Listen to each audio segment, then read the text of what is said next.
Thanks for listening to the Pop Culture Cosmos and the PCC Multiverse. Check out more great podcasts today on one of these awesome affiliate networks. You're listening to a Weeby Geeks Network podcast. You're listening to the ESO Network, your station for all things geek. The Tangibound Network. Check it out. TangiboundNetwork.com. Listen to this show, the latest episode, every time. A proud member of the Gonna Geek Network. The opinions expressed are those of each individual. Check out all the other geeky podcasts over at GonnaGeekNetwork.com and get ready, because geekiness begins in 3, 2, 1. On this week's show, how did Godzilla do at the box office? What's the future for AEW? And what's our Dream 3 for E3? All this and more as we once again delve into the Pop Culture Cosmos. Welcome to the Pop Culture Cosmos. And we're back with another episode of the Pop Culture Cosmos. My name is Gerald Glasser from Pop Culture Cosmos and Game Source. We truly appreciate everyone out there listening to all of our great programs. But it wouldn't be a Pop Culture Cosmos without my good friend. He is our E3 dreamer for Humanica Media. You got to check out everything that's going on today at humanicamedia.com, Humanica Media on Facebook, YouTube, Instagram, and so much more. It is my good friend. It is Josh Peterson. Dreaming about all those great games coming to E3 later this month, my friend. Big dreams, big dreams. 2 weeks away, man. I actually was thinking about that today. It's right around the corner here. You'll forgive me if I'm actually dreaming about something right after that, but that's just me. But we won't say that what that is, so that's just okay. But it is going to be a great show here on the Pop Culture Cosmos. We got some great guests lined up for you today. We've got Rayson Choo from the Raygacy Show, which you can find on Anchor Podcasts and also Apple Podcasts, among other great podcast outlets. He and I sat down to talk about the future of AEW, All Elite Wrestling, coming off that awesome Double or Nothing card recently here in Las Vegas. We're going to talk about what went right, what went wrong, and what is going to be needed in the future for them to go ahead and grab a hold of the wrestling marketplace to the point where they're seen as a viable contender to World Wrestling Entertainment. We're going to talk about that for a few minutes. We're going to have a sample of that interview coming up later in the show. Plus also as well, Karrie Music has another great song coming up. Can't wait to hear that and can't wait to play it for you. Plus also as well, our good friends from Go Brothers Gaming, Octavio and Erik Gomez. They're previewing what PlayStation fans are looking forward to when it comes to E3 coming up in the program as well. And of course, Josh and I on the back end, we're going to be talking about what's the Dream 3 for E3. We're going to be talking about what our dream games are that we would love to see announced sometime in the near future at an E3. Maybe this year, maybe next year, but we're going to talk about some of the games that we keep on dreaming that we would love to see at E3 coming up at the back end of the show as well. But my friend, it was another busy week at the box office. Godzilla 2 here domestically did just under $50 million at the box office. Not quite meeting all the expectations, right around it. Let's call it a break-even type deal as far as what expectations were here domestically. Worldwide, it looks like that Godzilla did okay, especially because it is more geared towards a worldwide audience. And a total right now is sitting right around $180 million worldwide. Not too bad. $130 million this weekend internationally. So it's off to a good start. Not a great start that some people were hoping for, especially if you're at Warner Brothers, but not quite the miserable failure or anything like that. It has still got a ways to go before it earns its money back, and we could see more films in a Godzilla universe outside of being a guest in the, let's say, upcoming King Kong movie like Josh and I were talking about on Friday's program. But Josh, I want to ask you this. Now that it's out in the wild, it's getting decent reviews. It's gotten decent acclaim. Do you think just decent will work when it comes to a Godzilla franchise? Would you say that it's eating up people's money? Oh, but not enough people's money. That's the problem. I don't know. I mean, maybe it's just a matter of time before it smashes into people's hearts. Oh, we are going into pun land, people. Pun land. Watch out. Watch out. Pun land coming. These jokes are going extinct. Oh, my gosh. And that'll do it for the Pop Culture Cosmos. Good night, ladies and gentlemen.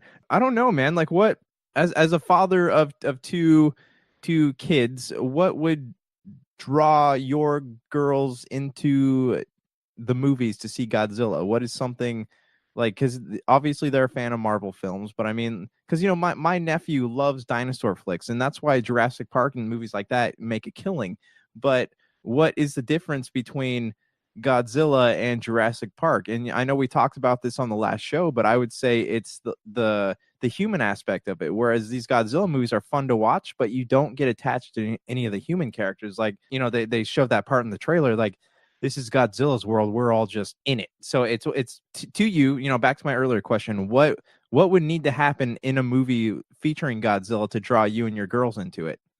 Well, first of all, when it comes to Jurassic Park and now the Jurassic World series and that universe that's now happening, that's a glorified slasher movie. I've told you that. The best versions of Jurassic Park / Jurassic World have just really been nothing more than glorified slasher movies where the dinosaurs, just whether psychological or bordering on horror, but not too much on that side, just basically stalks its prey and it just picks off humans one by one until the end.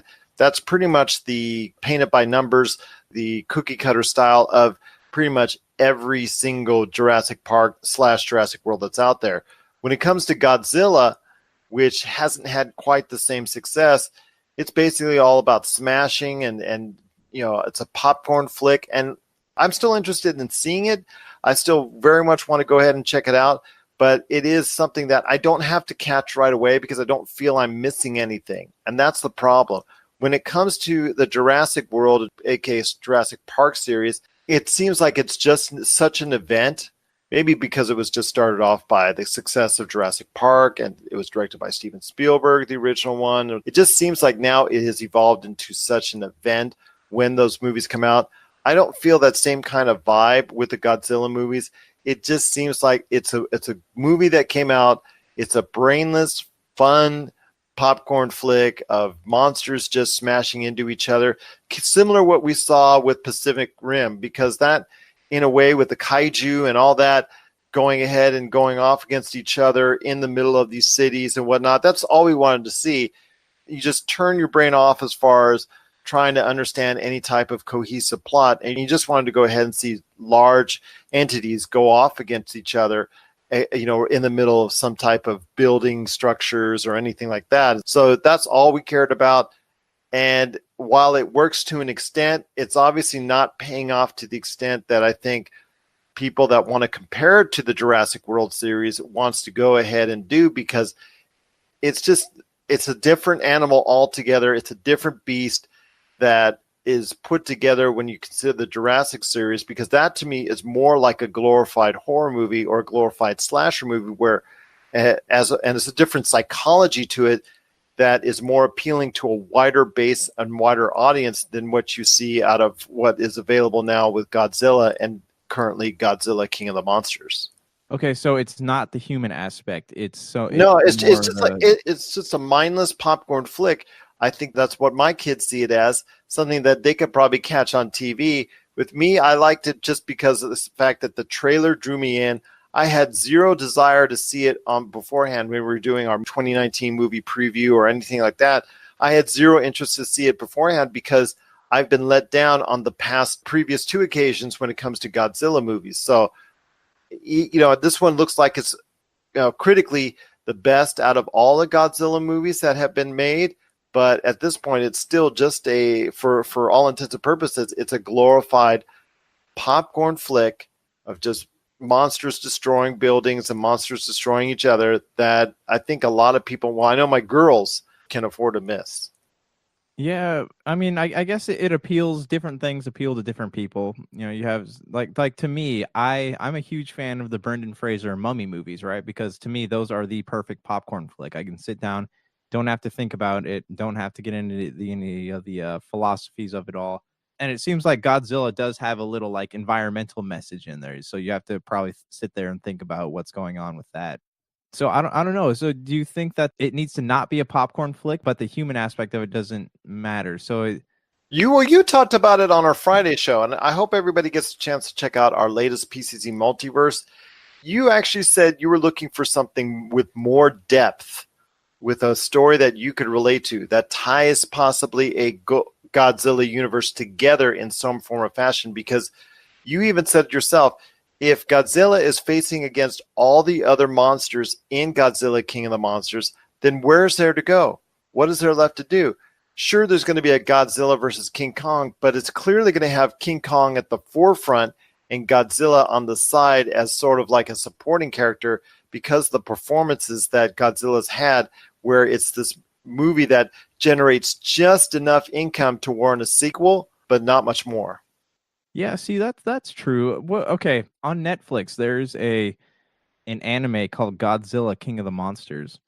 And in that there is a story, like, you know, it's not a great story, but it's got some layers to it, to where you're not just trying to release Godzilla from the Marianas Trench and hoping that he's going to take care of Mothra for you. There's like a legitimate story, because the moment that the humans and Godzilla start teaming up with each other is the moment that you're going to lose favor with people.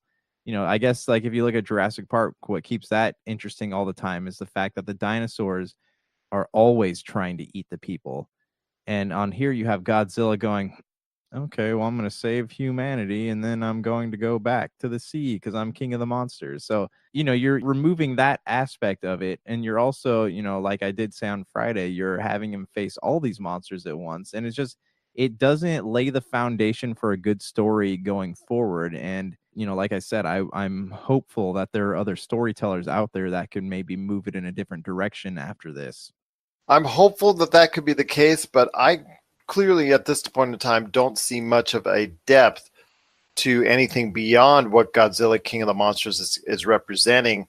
So I find it difficult, even if the movie makes enough money to warrant a sequel, on where it will go. I really thought about what you said on our Friday show about the depth and the future of the franchise. And you're right. If you go ahead and have a Godzilla face off against all these other monsters, whether or not he defeated them, whether or not he battled against them, what have you, but it looks like he battles off against all the other well-known monsters within this monster franchise, then where is it that it can go in the future? And it looks like even if it makes money to warrant a sequel, that it's going to be hard-pressed to go ahead and find some type of narrative that's going to catch people again and have them going to theaters. Like you said in the past, that there is going to be the only time we're going to see Godzilla coming up in the near future is if he plays a side character to King Kong, because King Kong right now is the more promotable property. It is the property that is, on the paper at least, looks like it can generate more income and more people to the box office if King Kong is at the forefront of the movie and the movie is narrated and based around him as opposed to Godzilla, which is kind of a shame, because I still want to see Godzilla being that monster that people want to go ahead and see. I know a lot of people out there have seen the old pictures for the old Godzilla movies and the 3D glasses and all that, and those days are romanticized. I still think of them fondly, even though I never got a chance to see it when they came out in the theaters that early, because it was before. Yes, Josh, it was even before my time, but I still enjoyed watching them when I was watching them on my small black and white TV way back in the day, and checking them out when I was a little tiny kid. I'd like to see Godzilla get some sort of reprieve, but based on... Can I interrupt you for a minute? Well, hold on. Based on this weekend's performance, I don't see that being the case. Okay. I mean, yeah, fair enough. I just wanted to ask you, when you were talking about watching Godzilla as a kid, did you watch the Godzilla 2000 movie? Yes. What did you think about that? Like, I thought it was okay. I've not been in love with any of the Godzilla remakes. No, I'm sorry, not the Matthew Broderick one, but the one that was like Godzilla 2000. It was like the Japanese one, dubbed, but it was marketed to America. No, that I have not seen. That one I have not seen. No, it's a decent flick. I've just seen the two very lackluster attempts by American film companies to go ahead and try and produce a Godzilla movie up until this point. Godzilla King of the Monsters is still something I have to see, and the reviews on that are pretty decent. So maybe that one will go ahead and enlighten me more on the Godzilla franchise and help me reminisce to my old days watching the previous Godzillas from a day gone by. But we'll have to wait and see where Godzilla's future lies, because it is still unclear after a lukewarm performance for the movie this weekend at the box office. An overall busy weekend out there. Just, it's a great time to go to the movies. Check out all the great stuff that's out there. We didn't even mention Aladdin and John Wick 3, which were number 2 and 5 at the box office. So if you want to go out and check out some movies today, now's the time during the summer box office season, because there's a lot of great movies out there, and we'd love to hear your thoughts. So please share us your thoughts about all the great movies that are out right now this summer. In fact, even the ones that are coming out here in the next few weeks. Let us know. Tell us your thoughts. popculturecosmos@yahoo.com. Also as well, Pop Culture Cosmos, Humanica Media, and Game Source on Facebook, Twitter, and Instagram as well. Well, coming up next, we've got Rayson Choo from the Raygacy Show. He's going to talk about AEW, All Elite Wrestling, and what he would do if he was in charge of All Elite Wrestling. That portion of our interview is coming up next, right here on the Pop Culture Cosmos. But first, it's our good friend Karrie Music. You want to check out her music today. It is Karrie, Karrie Music. This is C-Rome, and this is the Pop Culture Cosmos. Out on the streets of Rome, everything's hot and tall, grabbing and draws your eye. Ciao, Bella, just keep on walking, allow yourself a little smile. Wild heat, and this is the sun-summer retreat, a marvel at every single turn. Forgive wealth if this is its child, I don't know where's the time gone. It's like an action scene, the way they drive at speed, get out and model to the side. The rolling talker's hands gesture flowers, the story's gonna ignite.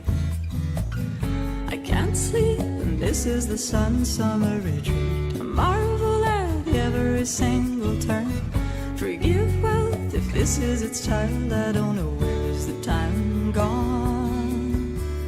Turn out my head like a handbag on, where is the time gone? Time's gone.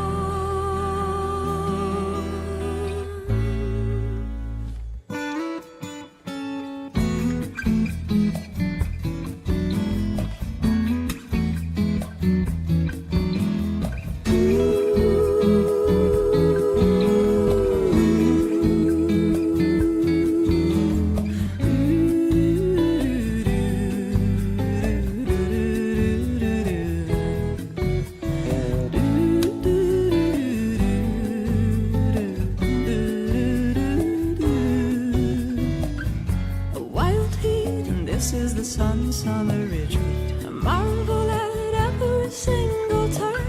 Forgive wealth if this is its child, I don't know where's the time gone.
You're listening to the Pop Culture Cosmos. Don't touch that dial. Wait, do people still use dials?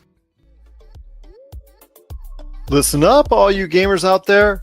Miracle Fruit Oil is ramping up the deals on its awesome Vitabrace gaming wristband. Vitabrace is clinically proven to help improve your gaming performance. Vitabrace will help you achieve your gaming goals, whether it's that single-player campaign, retro classic, or battle royale.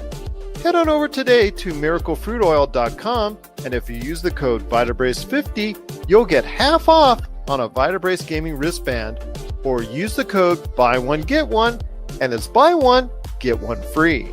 That's right, just use the code Vitabrace50 or buy and the number one, get and the number one today to get some great deals on some Vitabrace gaming wristbands. So check it out today at miraclefruitoil.com. Vitabrace, win with it. All right, and we're back with the show. And yes, it is Gerald Glassford coming right back at you here. I did say on our previous episode of the Pop Culture Cosmos that I was going to try and bring someone in here with a different perspective when it comes to All Elite Wrestling. They just had their major event this past weekend here in the Las Vegas area. It was Double or Nothing. Personally, I can tell you from what I was able to experience and what I saw, it was a very solid event. Great wrestling all around. A very good start for the promotion in and of itself. It looks like there's some possible good things up ahead. And here to talk with me today about All Elite Wrestling, their possible future, all the things coming up, and overall, is this something that could eventually be on par with what back in the 90s, in the Attitude Era, with World Championship Wrestling battling it off against World Wrestling Entertainment? And here with me today to talk about it is a just awesome guy all around. He is the host of the Raygacy Show. You got to catch his inspirational show each and every time out. When every episode drops, it's now available. It's the Raygacy Show on Anchor, Apple Podcasts, and over 10 different podcast outlets. It is a good man indeed. Rayson Choo, thank you so much for being back on the program. Oh, thank you so much for inviting me here again. And you're most welcome. It's a real pleasure to be back here to actually share my thoughts on AEW, because the other time we were talking about Avengers. This time around, it's more about pro wrestling. I've seen this story before emanate over the course of almost 30 years as far as someone trying to go ahead and put some money in to compete with the World Wrestling Entertainment. We'll see how long owner Shahid Khan and his son Tony Khan will want to stay involved with this. They're doing some things differently. They're dealing with analytics as far as the overall how they go ahead with their business, which I think is extremely intelligent. They're going about things in a different way as far as an approach to a younger audience and millennials. Along with trying to get that audience of a younger crowd, they're also trying to see if they can still maintain some type of resonance with an older crowd such as myself that has had an affinity over the course of 30, 40 years with professional wrestling. I hope that they make it, because the environment makes it much better for professional wrestling if there is another big-time entity out there along with the WWE that helps their product, because their product has grown stale over the past few years. I've said this before. Professional wrestling does not succeed at a high level unless there is a star that can attract people that are not involved or interested in their normal daily life when it comes to professional wrestling.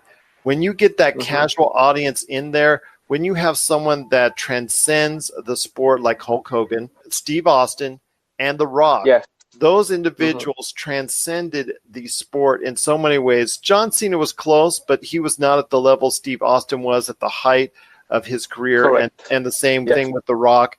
Those two individuals and Hulk Hogan, they brought in an audience that was outside of the hardcores. But in order to be successful long-term, and in order to grow at the rate that they need to grow exponentially, they need to go ahead and make sure they try everything that they can to ingratiate themselves to a larger, broader audience. And that's the big test, and that's the big question.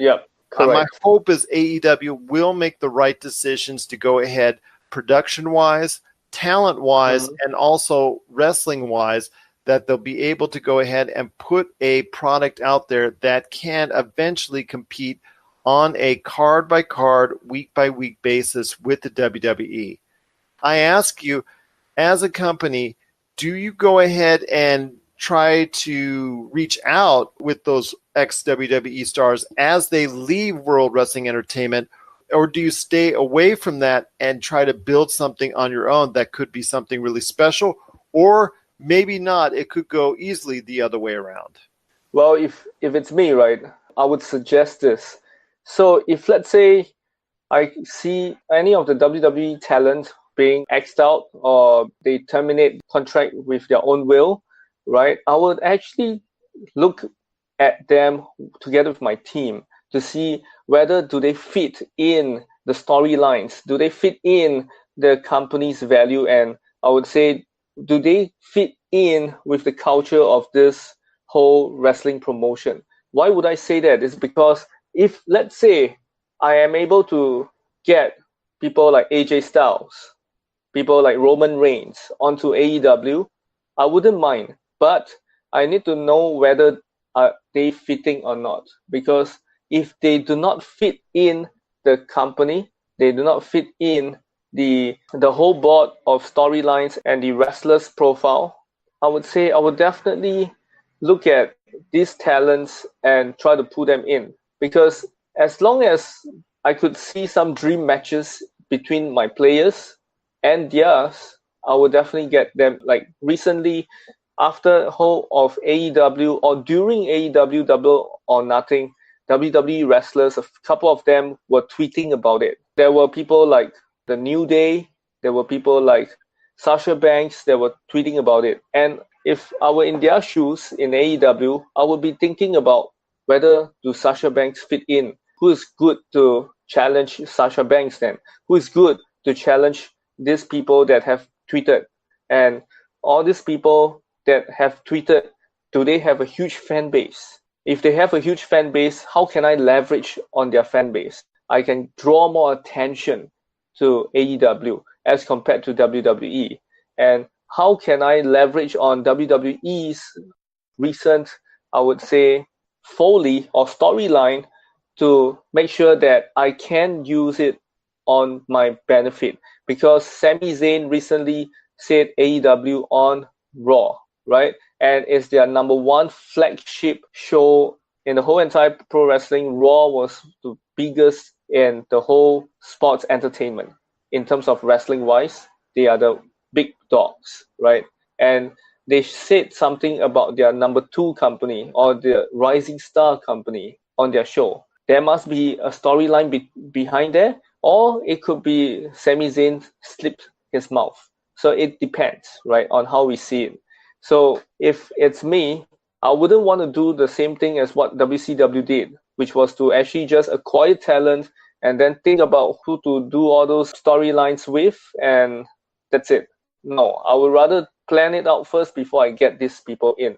So I'm really fascinated by the upcoming months in terms of how AEW versus WWE goes. If it's all good for All Elite Wrestling, then by all means, right, it will be awesome. And then that means we have another great promotion to watch other than TNA, Lucha Underground, and etc. That's, again, the Raygacy Show, available now on Anchor, also as well available on Apple Podcasts, so many other different podcast outlets. Yes. Check out his show on Facebook Live as well, and upcoming on YouTube.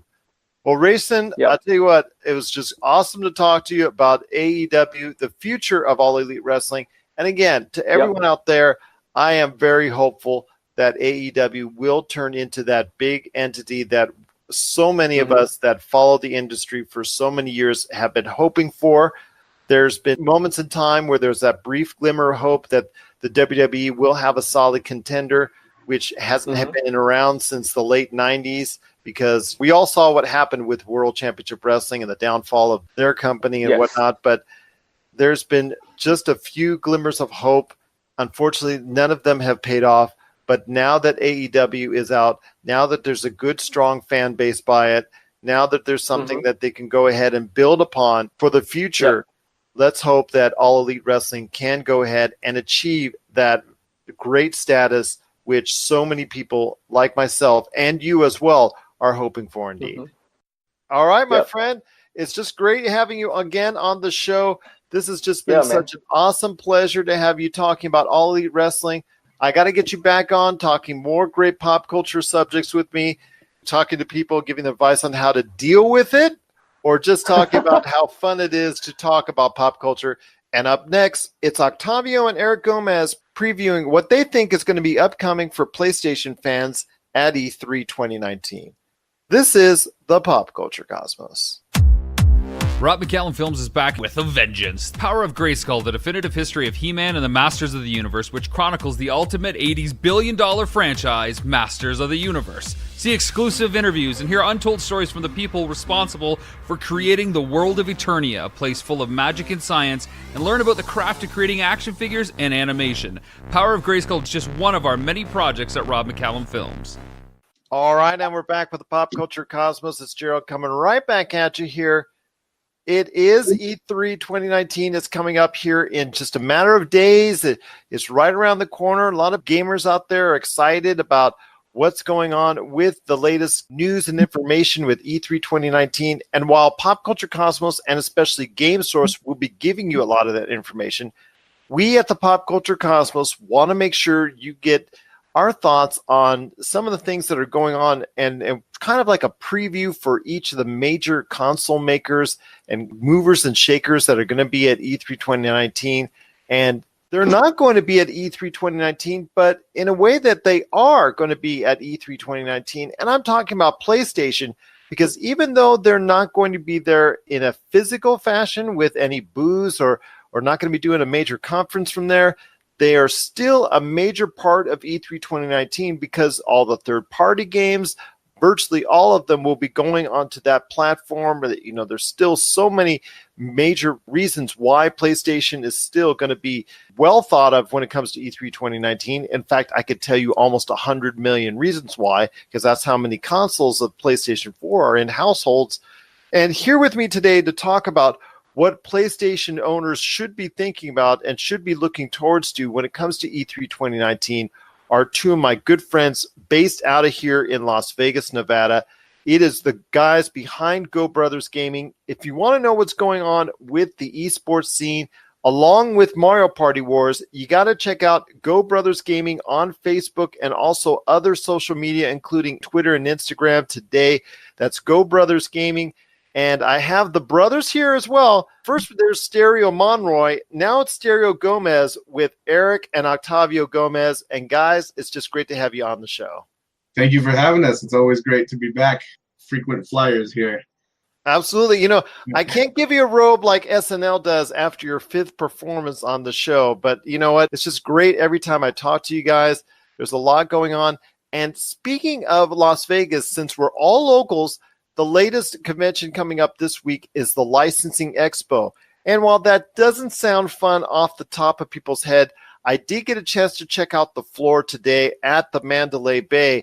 And if you're into a whole bunch of different things that licensing, as far as different brand names, different ideals, different concepts, as far as everything from retail products to fashion products to electronics and so on, that you stick, let's say, for instance, like an Avengers or a Marvel or a Disney or anything onto, you might be seeing it at the Licensing Expo 2019 at the Mandalay Bay Convention Center. And you know what? A lot of great things are going on there.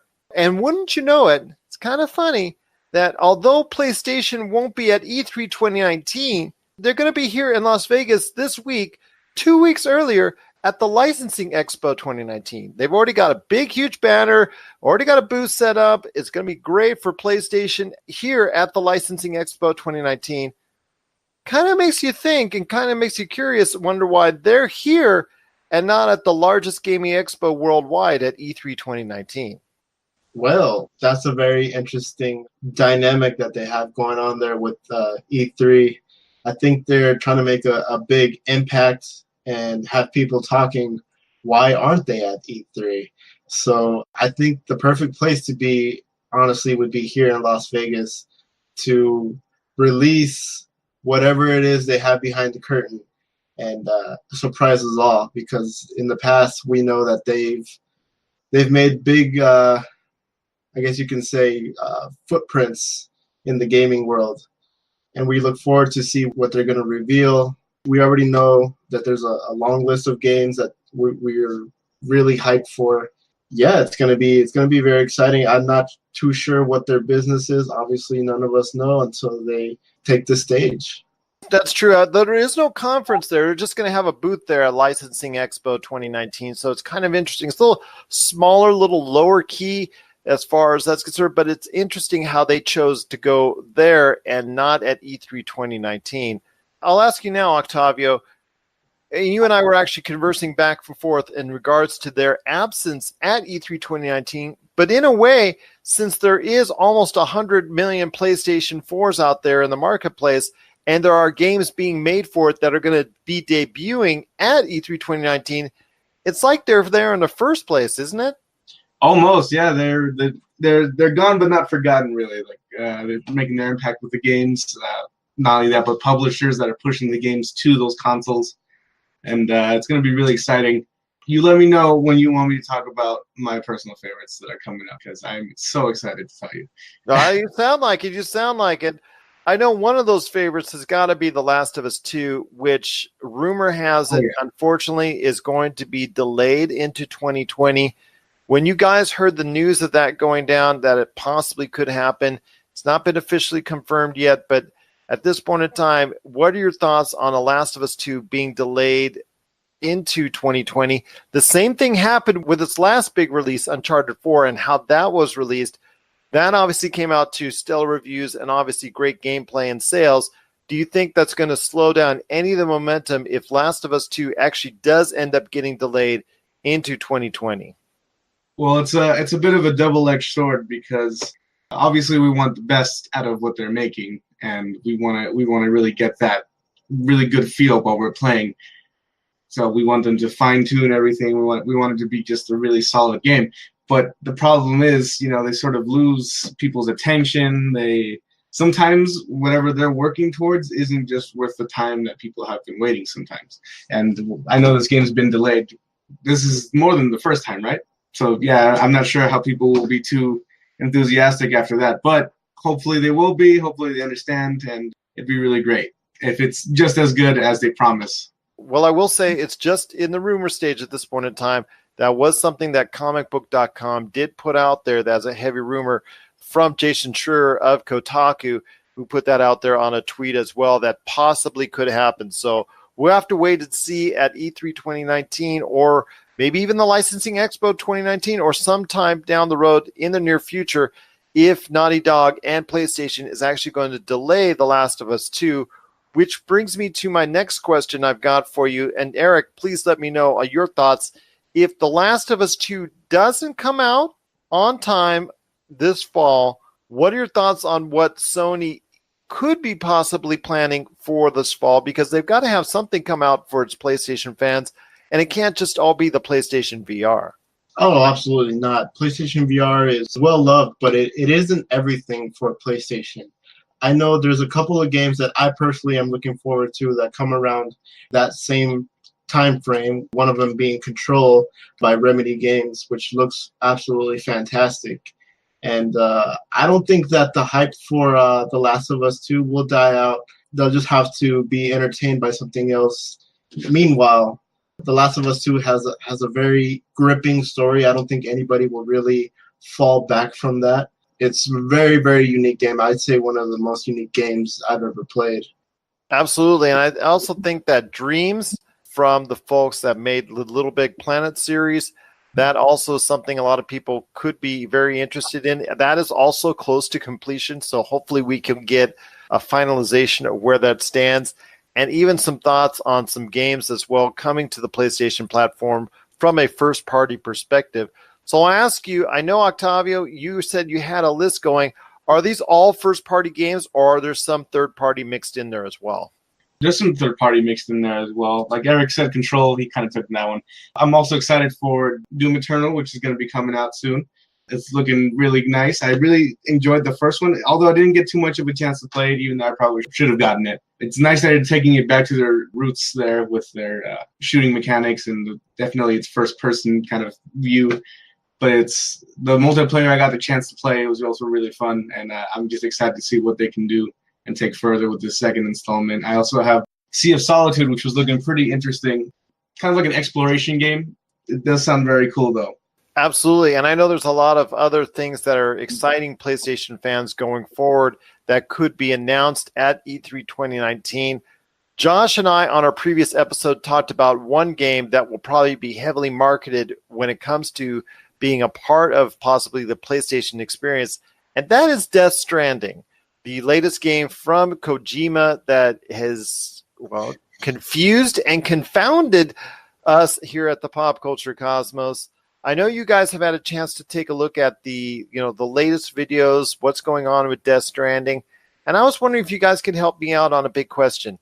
What exactly do you think is going on in Death Stranding? Death Stranding to me seems like a dystopian future where civilization has kind of developed a way of time travel, but not necessarily in the physical way. More of tapping into like memories and different types of time eras. As I saw in the trailer, that it looked like the main character was wandering around with like World War II or something. Possibly a different war, depending on what their sort of history might be inside that sort of universe. I also noticed it seems like the government has a sort of branch or sort of agency dedicated to these paranormal events that maybe Norman Reedus has something to do with. It seems like he has a history with these people, and I'm not entirely sure, but I'm excited to see what it really is about, because I have no clue, but mind-boggling. I can say that the bike looks pretty awesome, and I can't wait to ride it. Well, I can tell you for sure that we also here at the Pop Culture Cosmos have no clue exactly what is going on in Death Stranding, but it does look like eye candy. I described it best to Josh. It's like a car crash you can't avoid watching, and it looks like a car crash when it comes to video games that you can't avoid playing because it looks so interesting, even though it looks so confusing at the same time. It's like if you were going to a museum and looking at some fine abstract art, and you trying to appreciate it for all it's worth, and you're not quite sure if you're appreciating it, but you sure are taking it in for quite a spell. So to me, it's just so different. It's so out there, but then again, that's Kojima. That's Kojima to a T right there. And seeing him going ahead and have full reign, no Konami bringing him down or anything like that, or trying to put the control on him or anything like that, is great to see that he's going to go ahead and produce a game that he himself is proud of going ahead and taking care of. Hopefully will be great, and hopefully will be enjoyable for gamers coming up in November for obviously the PlayStation, but for other platforms. But I know it's going to be heavily promoted in accordance with the PlayStation coming up later this year. So there's a lot of great games coming up for the PlayStation. I know their alliance with Call of Duty is still around as well, and there's a Modern Warfare that reminds people of what's going on in the old Call of Duty 4 Modern Warfare realm. So your thoughts when you saw the Modern Warfare trailer drop, seeing some of the old characters from the previous Call of Duty 4 Modern Warfare, and also Modern Warfare 2 from that era, because I know a lot of our characters died in either 1 or 2. That's where, to me, I think a lot of the Call of Duty campaigns went downhill from there. This looks like that there's going to be a reemergence of the Call of Duty campaign after it being out entirely. So I want to hear your guys' thoughts, since Call of Duty is now closely aligned with PlayStation. What are your thoughts on Modern Warfare as it's getting geared up to be something that, again, is going to be a major part of the scene coming up in late October?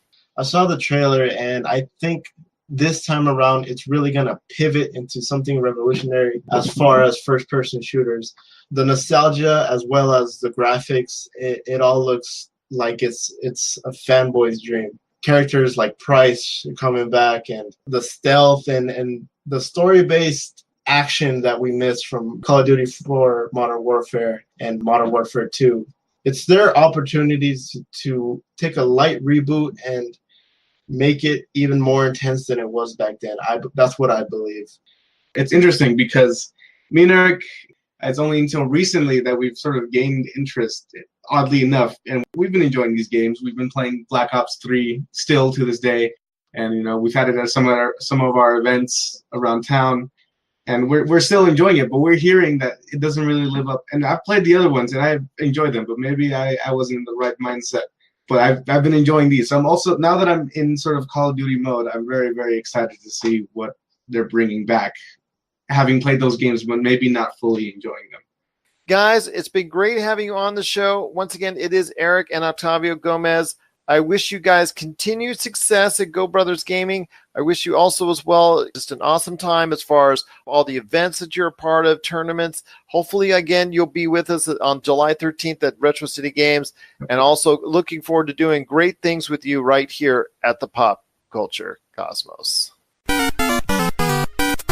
If you're tired of sifting through flea markets for rare and unique games, we can help. Retro City Games in Henderson, Nevada, only 5 minutes from the Las Vegas Strip, has all your favorite gaming staples, classics, and a wide selection of rare games with new stuff always appearing on our shelves. Come in and chat with Nicole or Doug about your love of games and watch as they help you complete your collection or find your childhood favorite. And don't forget, Retro City Games loves trade-ins. So if you have any Nintendo, Super Nintendo, Sega, Xbox, PlayStation, or even PC games, come in and visit Retro City Games today. Welcome to the new metropolis of gaming, Retro City Games. All right, and we're back to close out the show. This is the Pop Culture Cosmos. I do want to thank Rayson Choo from the Raygacy Show, Octavio and Erik Gomez from Go Brothers Gaming. I want to thank all those great people for showing up on the show today and having them share their thoughts on some outstanding pop culture subjects, plus Karrie Music. Cannot thank her enough for sending her music along to us here at the show. If you want a listing of her music and where she's at and where you can find her great music, let us know on social media, Pop Culture Cosmos on Twitter, Pop Culture Cosmos on Instagram, or Pop Culture Cosmos on Facebook, where you can also see a listing of where we're being played at, because we're being played all around the world 7 days a week on radio, and you'll get a listing of all of our great radio stations there, plus many of our over 30 different podcasting options as well. Josh, you got a great thing going on with Humanica Media, so share the goods, my friend. What's coming up with some great things at Humanica Media? I'm going to be getting another Topic clips up there, and I'm also going to be posting some God of War footage. So I've been playing through the whole franchise, and I'm working on something in that vein. But for now, you can check out my gameplay, which will be up on the Humanican Facebook page and also Pop Culture Cosmos page. That's right. You can find that all over our social media at Pop Culture Cosmos. Well, my friend, you wanted to talk about a Dream 3 for E3, and that is this. We want to pick our top 3 choices for games we would love to see announced that would be upcoming for gamers that would be announced at E3. It could be this year, could be next year, could be any year. Doesn't matter. Just 3 games that we would love to see the most that would be a reality. I mean, and some of these games there looks like that's probably not going to be the case, but you never know. You never know. So, Josh, I'm going to let you go first, my friend. What is your Dream 3 for E3? Well, let me tell you my Dream 3 for E3, all right? Oh, do tell. Oh, do tell. Oh, here we go. Here we go. Okay, so I would love to see, of course, every year on my list is Alan Wake 2. When are you going to give us Alan Wake 2? The people want it. People have spoken. Enough with the Microsoft licensing issues. Microsoft bought all these devs. Just give the people what they want. Give us an Alan Wake 2. It doesn't have to be made by Remedy. Just give us an Alan Wake 2. I would love to see a Final Fantasy 1 through 6 released on Switch. We got 7 through 12, but give us the rest of them. Give us the whole family, because they had it on Nintendo Wii, and now we can't play them because they shut down the virtual shop, right? And none of our things are transferable over to the Nintendo Switch, and that really, really bothers me. So I would love to see the whole family together, because again, I want to do some game footage of this stuff, so that would make things a little more convenient for me. All right, here's my last one. Are you ready for this? I am ready. Are you sure? I am ready. Okay. I want Croc 3. I want Croc 3 to come out. I want it to be an Xbox One, PlayStation 4, Nintendo Switch game, and I want it soon. Croc 2 came out on PlayStation and Sega Saturn, and we haven't gotten anything since. They had some junky mobile games, but give us another outing with Croc. Who knows? Croc could turn into the next Spyro. That's all I'm saying. because Croc was originally designed to be a Yoshi game, right? And then they reskinned him, turned him into a crocodile. And I have some great memories with that game. And I would love to see Croc make his way into the new generation of consoles. Croc and his Gobos, I would love to see all of them, popping their heads up in the modern world. So that's probably not going to happen, but I would love to see Croc 3. Okay, so here's my honorable mentions. I got Fable 4, which is likely to be announced. God of War 2. Maybe we'll see something. Crimson Skies 2. Do you remember that one on Xbox 360? Or not 360, Xbox, just regular Xbox. Good game. A lot of praise. Didn't really see anything else. Will that one come out with a headset too in your dreams? It did come. Yeah, how'd you know? Dude, I lived it, man. Oh, it's such a good game. Okay, so and these ones are mostly just my inner nerd wanting these games to come back. Legend of Legaia remake. I really loved that game when I was a kid. I was actually thinking about that on my drive home today. Brave Fencer Musashi remake, and I would love to see the Mass Effect trilogy just not even remastered or remade. I would just like to see them put out on the Xbox One. But wait, Gerald, what is your Dream 3 wish list? Sorry, I was running out of weird names to call you right there, so forgive me for that. And I've been called a lot of weird names in my lifetime. That's okay. All right, my Dream 3 for E3. Well, let's start off with my honorable mention, and let's go with, I'm such a huge Uncharted fan. So Uncharted 5, which would be probably when that is ever announced. And I think it's going to be announced at some point in time. Naughty Dog is going to have to work on it. After The Last of Us 2, at some point in time, they're going to probably get back into the Uncharted series, and that's probably going to involve the daughter of Nathan Drake and Elena Drake. So that'll probably be coming up at some point in time. And then an Oblivion remake, a reimagining of Elder Scrolls 4 Oblivion, because that is the best of the Elder Scrolls games, in my opinion. My opinion only. And I just think that an Oblivion remake, a reimagining to sharper graphics, maybe less bugs, can still make this game really, really enjoyable to a larger audience that is not familiar with the game, because the game came out in 2006. So it would be awesome if Oblivion had that kind of love once again, because I think it is somewhat forgotten, and it shouldn't be so, because it was just well thought of at that point in time in the mid-2000s for the Xbox 360. So it's funny because Skyrim gets modded just the bejesus out of it, but you don't see a lot of people going back and modding Oblivion, updating it. There's a small studio working on a remake of Oblivion, but it'll probably never get released, so it'll probably never see the light of day. But just funny how that one's not as praised as Skyrim is, but it's such a great game, and it's such a massive world. I think the world that's in Oblivion almost feels bigger than Skyrim. I know the big complaint was that the Oblivion towers were difficult, but it's an excellent game.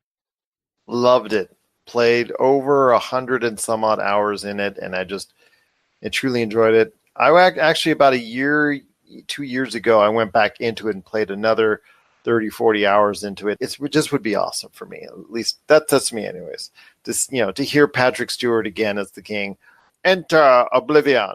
So just to hear that, engage number one, and all that. So that would be my honorable mentions. And my Dream 3 for E3 is going to be Mass Effect 4. I know you talked about a trilogy. I would love to see Mass Effect trilogy as well, but since we're not repeating each other, I want to see a new Mass Effect come out, and that's going to involve Shepard, hopefully again, Fem Shep or Male Shep, doesn't matter to me, but returning back to our part of space and dealing with that once again, because that was truly an awesome experience for the 3 Mass Effects that we had before. We're not even going to mention what happened with Mass Effect Andromeda, because that was a travesty and that was just failure waiting to happen. But bring back home the Mass Effect series into its proper place and time frame, and hopefully we can go ahead and get something done as far as that's concerned. There's also Left 4 Dead 3. I understand that World War Z just came out and it has a lot of similarities to it, but to see a Left 4 Dead 3, that's just truly a fun game. Just truly a hectic game, and even to this day, it still favors comparably to a World War Z or many other zombie shoot 'em ups that are out there as far as Left 4 Dead 2. And I would love to see Valve, who I understand is doing great with all their other things that they're doing, because they're doing so much other things than making games these days. Would love to see them get back into making games with Left 4 Dead 3. And then also, last but not least, and this one I threw you off on, and last but not least, I would like to go ahead and say the Rainbow Six series has been very good these days. As far as for the past few years, the latest rendition of the Rainbow Six series has done very well. It started off pretty good, but it has generated with the DLC and with the kind of continual fan base and player base that's out there. Operators have come out and more, and has continued to be a successful property. The latest rendition of Rainbow Six, I think right now a Rainbow Six Vegas, bringing that classic back in some form or fashion, either a remake or a new entry into the Rainbow Six Vegas type of scheme, would be probably a great way to enhance the Rainbow Six series even more. So what I remember about Rainbow Six is that Vegas was okay, like people liked it. Vegas was more than okay. Rainbow Six series was dormant for such a long time until Rainbow Six Siege. And it looks like at this point in time, will we see something again? I'm not so sure we're going to see it right away, because Ubisoft has a lot on their plate. Plus also as well, Rainbow Six Siege is still doing well and has a great player base. So I don't think you're going to see anything soon. But if they do decide to go back to the Rainbow Six series, I would love to see a Rainbow Six Vegas 3, just trying to just seal off that entire trilogy. And that would be, to me, a great way to finish off that part of the series. I'm trying to remember. That's a online only one, right? That's multiplayer only. Yeah. You know, I have friends who really enjoyed playing that series, and it would be a shame to see it not come back in some form or fashion. It's weird because, you know, the Tom Clancy games have yet to find their Call of Duty. And for that, it's unfortunate. But, you know, they have so many things up in the air where Call of Duty just has Call of Duty and they throw it out there and it sells a bunch of copies. So it'd be nice to see something come out that's in favor of a Tom Clancy game, whether it's Rainbow Six or Ghost Recon or whatever it is. I would just like to see that franchise do something, you know, have something that lasts and lasts and lasts. Does Ubisoft have more high profile type of games that they want to go ahead and promote? The Far Cry series, the Assassin's Creed series, you could even say the Division, they've even given more love to than the Rainbow Six series. Yes, but to me, the Rainbow Six series has had a nice player base for a long time. And I think if you continue on with another iteration of Rainbow Six Vegas and make it a Rainbow Six Vegas trilogy, that would truly close off the entire arc on a great note. And my hopes are that a Rainbow Six Vegas 3 that has the spirit of the original Rainbow Six Vegas that was very widely thought of at the time would hopefully come to fruition. And I'd like to see that come to fruition at some point in time at an E3 down the road. What is your dream game that you would love to see announced at an upcoming E3, whether it's 2019, 2020, or so on? Share us your thoughts, popculturecosmos@yahoo.com. Also as well, Pop Culture Cosmos, Humanica Media, and Game Source on Facebook, Twitter, and Instagram as well. All right, my friend, it's been a great episode. Once again, I do want to thank Rayson Choo from the Raygacy Show. You got to check out his great show on Anchor and Apple Podcasts, among others. Karrie Music for providing more awesome music, and Octavio and Erik Gomez from Go Brothers Gaming. Check out their social media so you can follow whatever events that they're doing here in the Las Vegas area. Any last thoughts on the way out, my friend? No, like I said, I still want to do a gaming preview. So after E3, we'll get that hammered down. And, you know, we need to discuss our plans for E3. Are we going to do some recordings after the big announcements? We'll keep you guys posted. Yes, Nate, we will keep you posted on everything that's going on at E3. We're going to have 4 great team members down there, including Josh, Jamie and Tony Monroy, and Chad Smith from Hyperschmidt. They'll all be down there having a great time at E3. Hopefully they're going to have some podcasts and some great interviews down there. Podcasts sharing their thoughts on what they saw at E3, plus also some great interviews as well. And a lot more is coming up, more interviews, more news, more information. Just keep following us. Just keep going ahead. If you can, like us, subscribe to us, do anything you can to keep up with us right here at the Pop Culture Cosmos, because it is truly appreciated. And a big special shout out to our largest venue that listens to our shows on Anchor Podcasts. I cannot thank enough the people that listen to us on Anchor, Podbean as well, and all of our different podcast and radio outlets. So for Josh Peterson, this is Gerald Glassford. It's another beautiful day in paradise right here in the Pop Culture Cosmos. We thank you for listening. And here's hoping you have yourself a great day.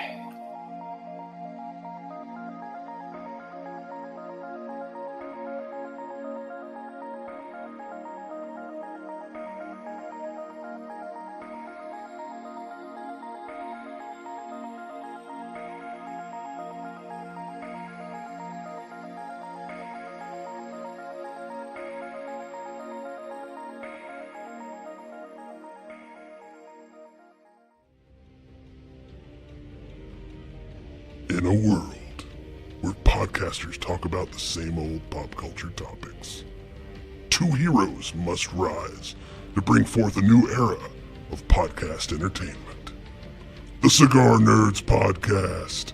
Movie reviews, pop culture debates, news, science, and even beer reviews. We're stranger than Stranger Things and funnier than an evil sewer clown. CigarNerdPodcast.com. You're listening to a Weeby Geeks Network podcast. This has been a broadcast of the ESO Network. Be part of the crew and help support our shows by donating to our ESO Patreon or by shopping through Amazon.com or the TeePublic store, which can all be found at www.esonetwork.com. The ESO Network, your station for all things geek. Tangent Bound Network. Let your voice be heard. TangentBoundNetwork.com. Thanks so much for downloading the Pop Culture Cosmos, and stay tuned as more great podcasts are on the way. Thanks again for listening to us here at the Pop Culture Cosmos.